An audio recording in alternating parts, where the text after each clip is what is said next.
You're tuned into Long Island's only FM sports voice. This is Sports Talk on 90.3 WHPC. Alrighty, sports fans coming at you 100% commercial free every Thursday evening from 9 p.m. to 11 p.m.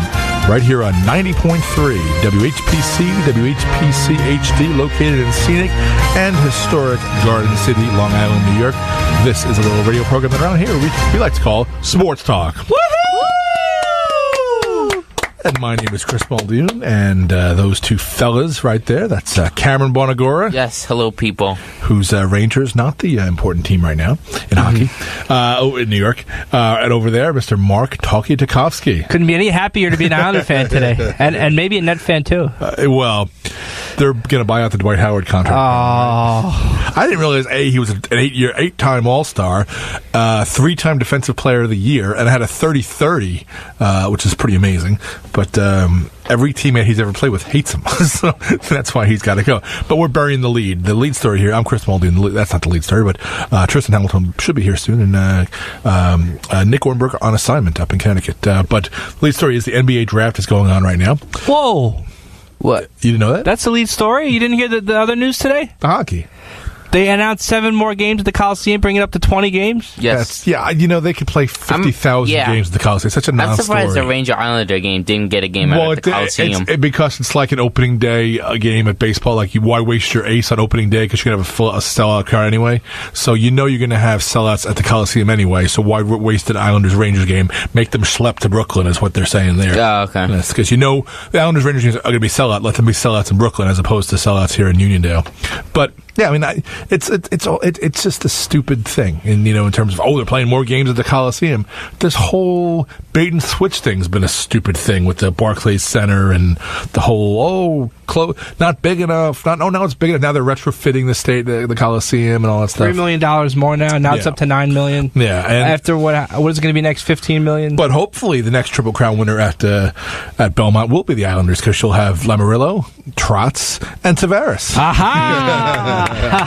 See what I did there? I'm going to like that, huh? 516-572-7440. That is your two-way sports talk connection. We'd love to hear what's on your mind. So the NBA draft is tonight, same opposite us, and NHL draft tomorrow night? Yes. So we don't like the NBA and the NFL because they go against us. So that makes it tough for us. But we do like the NHL draft, because at least they in the NFL draft, the NHL draft, they let us Friday night. We're not on Friday night, so we can and nobody cares about the baseball draft. Yeah. Because the guys are so far away. Yeah. But I will say this, and we went through it last week by going through all the last 6, 7, 8, 9, 10 NBA drafts. It is so hard with these players, the NBA draft. It's not like 20 years ago where, and I don't know if it's the money they're making, if it's the demographics, the sociology of things, whatever it is. 20 years ago, in the first round draft of the NBA, we were seeing sure things were happening. Just if you were picking top 10, it was more 8 sure things than not. Now it's like 1 sure thing. Now they draft guys who are role players, who are not cornerstones. They're bricks, but they're not cornerstones. Like that guy the Knicks drafted, Knox. Well, I didn't realize the Knicks were going to pick before we came on the air, because I was going to say that I'll bet my entire mortgage on the Knicks drafting Knox, because they had him in for workouts this week, and they were pretty obvious about who they were taking. I do like the fact that Phoenix takes a local kid, stays in Arizona, and it doesn't get any more local than Philadelphia. Do you see who the vice president of human resources is for the Philadelphia 76ers? No. His mom. So Mrs. Bridges is the VP of Human Resources for the Philadelphia 76ers. Wow. So, normally when we have job interviews, you have to meet HR. He doesn't have to meet HR. It's his mom. Here's your severance package in case... Well, I know about your... Health insurance. You have some... So then you see her loyalty. Is her loyalty to her son or to her boss? We notice in your background you have some inconsistencies. And he was a red shirt at Villanova as well. Who redshirts anybody anymore? That's an odd kind of thing. When you got 2 national championships there. So 516-572-7440, 516-572-7440. That's the number to call. Would love to hear what's on your mind right here on Sports Talk. And we're here until 11 o'clock, 100% commercial free, just to recap some things with regard to the Islanders. So The NHL draft is tomorrow. The Islanders are a pretty good pick, right? They have 2, right? Back-to-back or something? So I think... so they have 2 picks tomorrow night. They had the Rookie of the Year anointed yesterday and announced. And now Lou Lamoriello is the general manager. And then the Washington Capitals, who won the Stanley-Cup championship and whose coach promptly quit, 3 days later? Because he wants to make something like $4+ million. He was getting 1.5. Barry Trotz is his name. He quit. He was like Scotty Bowman. He quit. Well, in no time, he is now the head coach of the New York Islanders. How are you going to go to the NHL draft without a head coach at the table? Well, how about the Sixers?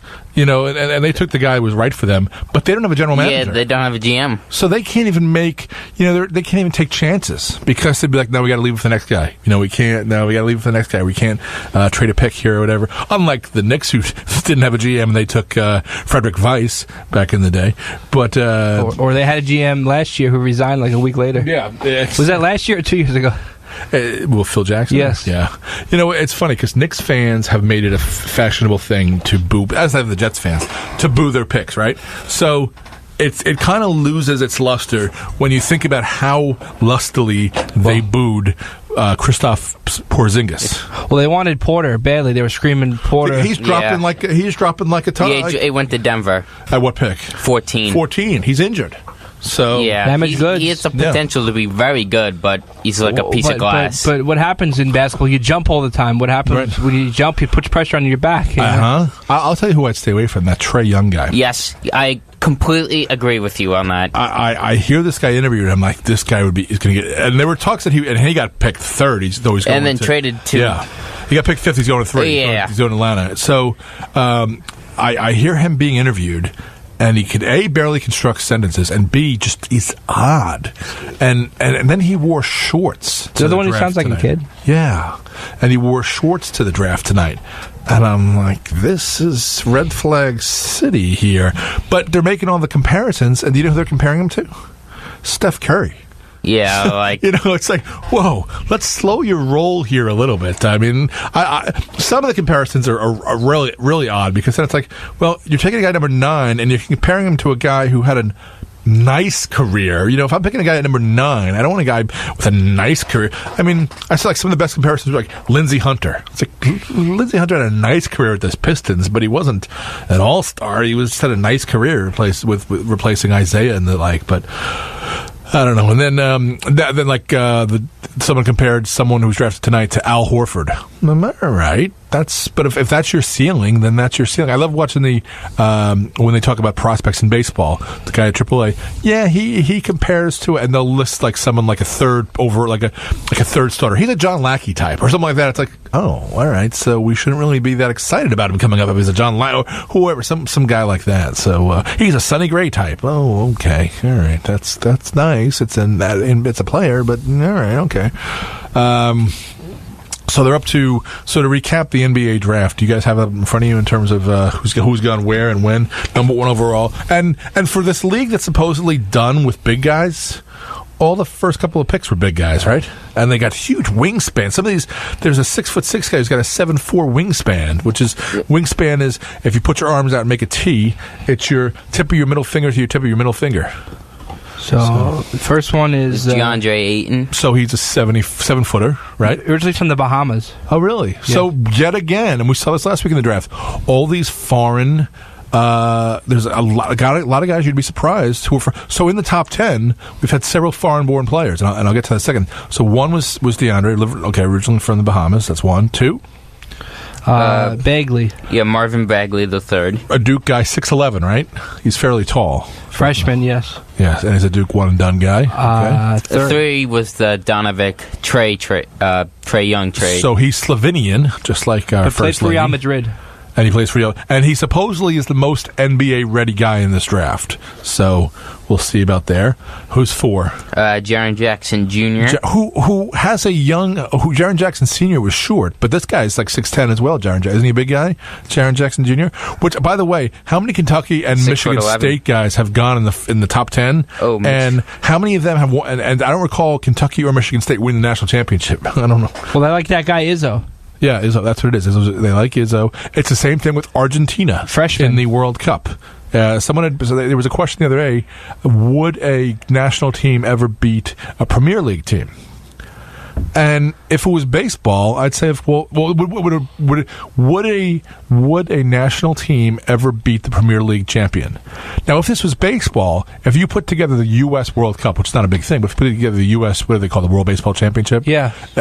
Classic or whatever. If you put the U.S. team, they will beat the Houston Astros. They just will, because you can have Bryce Harper and blah blah blah blah. When all these players come from one country, that's the difference. When you have Argentina, you would think, oh, they got Messi. No, they got Messi. That's all they got. And all these other Italian exports. Well, it's like the French had today a guy with a German last name, something Kreitzman or whatever his name is, and he's like the big star there. I'm like, that's not really a French name, now, is it? I got news for you.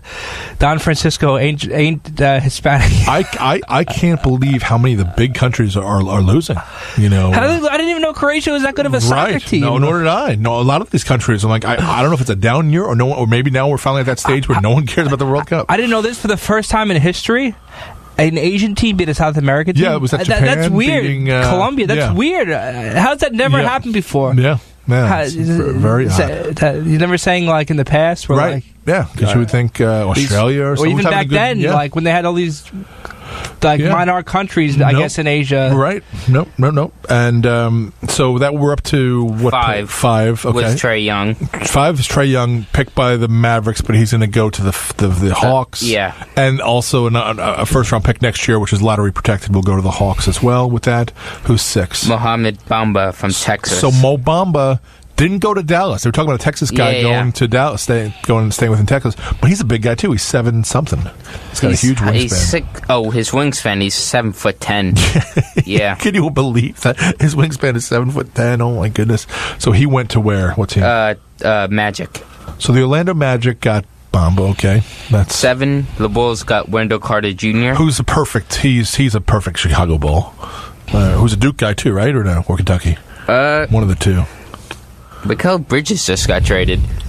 For the Michigan State Bridges, as opposed to the Villanova Bridges. Yeah, they just traded him to Phoenix for the guy they just picked at 16. Wow. I don't know how to pronounce it. Zaire Smith. Well, and the guy, I'll get to it later, but the guy with the two names, like SGA, Gil Alexander, whatever his name is, he got traded too. He got traded. And I just heard him by the Hornets and then got traded to the Clippers. I heard him on the radio being interviewed, and then they said, Adrian Wojnarowski is reporting that you were just traded to the Clippers. Did you know about that? He goes, yeah. He had a poker face on the whole time he was being interviewed. He's like, I just couldn't say. It was, So we're up to, so Carter Jr. was at the Bulls. And then 8 was Colin Sexton to the Cavs. It's a need pick for the Cavs, but was that guy even projected to go anywhere in the top 10? I don't think so. What college did he go to? He went to Alabama. Okay, I know who he is. But the 9 was the next with Knox. So is he a point guard, Colin Sexton? No, he's a small forward. So they're not even replacing the loss they have with Kyrie Irving for the past year.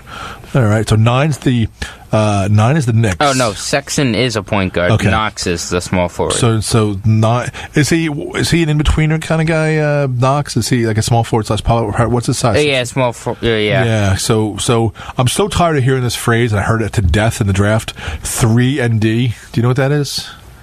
It's a guy who's a small forward and plays good defense. So he's your classic 3-and-D. We've heard stretch 5, stretch 4. Now 3-and-D is the new thing they're drafting for. In my day, they called it a swingman, deadlift shrimp. All right? And then 10 was Bridges. And then he gets traded. So he was, okay. Lots of trades going on. 11 was Alexander. Okay, and then he was traded. And then the Clippers took Miles Bridges. Okay. And then they took Jerome Robinson again with the next pick. Where did he go to school? Where did he go to school? Boston College. Oh, okay. That's right, a BC guy. And then Michael Porter Jr. with the 14th pick. To the Nuggets. That's a good pick for that. And then Troy Brown Jr. to the Wizards at 15. If you're in the NBA draft and you're not anybody famous and your dad wasn't someone famous, you can't call yourself junior. That's my new rule. That's correct. In any sport. Yeah, in any sport. Because it's like, I love that you're Troy Brown, but you're an adult now. Okay? So you're Troy Brown. I forgot to mention. Unless Troy Brown from the Patriots is your dad, I forgot to mention before, of the guys drafted out of college, the 10th pick, Mikal Bridges, was the first one. 4-year. Not a freshman. Yeah. Except for the one guy, the guy Gilgis Alexander. He's from Canada, by the way, Hamilton, Ontario. Hamilton, yeah, where the Tiger Cats play. All right, caller, you're on Sports Talk. Hey, I love all this NBA talk, and the Warriors are going to win again next year.